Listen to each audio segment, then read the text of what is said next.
अंबिकापुर तहसील के ग्रामीण क्षेत्र में सतपाल महाराज के सुरता में करेगी इस पौधारोपण।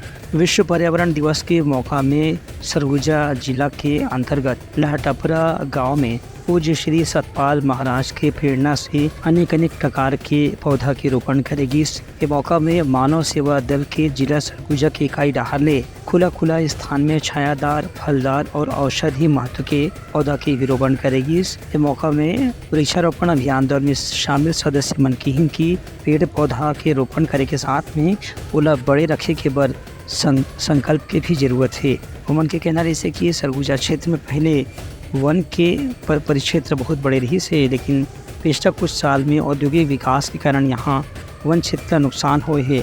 ओखर से यहाँ विशेष रूप से पौधारोपण के जरूरत महसूस करे जाते। ब्यूरो रिपोर्ट उत्तलंग न्यूज़।